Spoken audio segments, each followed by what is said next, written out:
Hello again.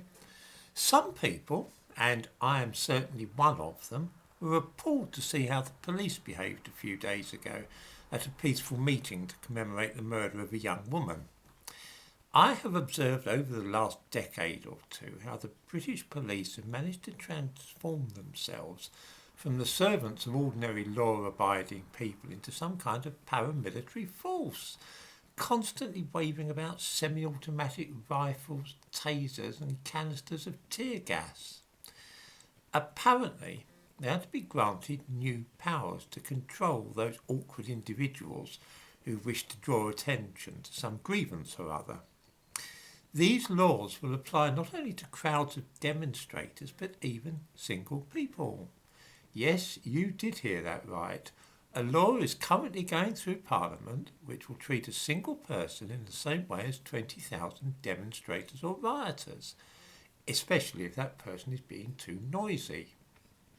One of the key provisions of this new law, which is the Police Crime Sentencing and Courts Bill, will be to allow the police literally to silence people. You see, the government has decided that having people shouting about their dissatisfaction with various aspects of what is happening in the country is liable to cause, and I quote, serious unease, alarm or distress. They will accordingly be given the power to order protesters to keep quiet or face arrest. I will say straight away that I think this is scandalous. I have certainly seen and heard people marching in protest about something which I think is foolish and misguided. We've all seen that. My private opinion may well be that those taking part in some demonstration are idiots, and I won't deny that I felt irritated to find my progress through the streets impeded by some sort of march or demonstration. That is a very different thing indeed from wanting these things to be suppressed or to have the police given the power to decide how loudly people can shout slogans, even those with which I disagree. In fact, especially those with which I disagree. That shouting does not fill me with unease, alarm or distress. On the contrary, it reassures me that I'm living in a democracy where people that I don't particularly care for can take to the streets and express their views at the top of their voices. As I say, these provisions will apply not only to a large and noisy crowd, but also to single people holding placards and speaking in what the police decide is too loud a voice.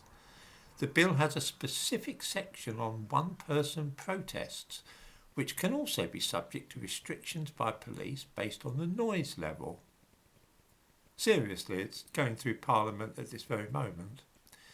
Perhaps the most awful aspect of the thing is that this law would give the Home Secretary the power to create laws without parliamentary approval to define serious disruption to communities or organisations. He or she can then order the police to crack down on the protests which have been designated in this way. And I'm bound to say that the idea of giving somebody like Priti Patel that power is spine-chilling. I've seen some dreadful Home Secretaries in the last few years. David Blunkett, to mention one. But Priti Patel is in a class of her own. This is all very much of a piece with other things we have seen the government doing in the last few years. But I have to say this is one of the most illiberal pieces of legislation I've ever seen in this country in the whole of my life.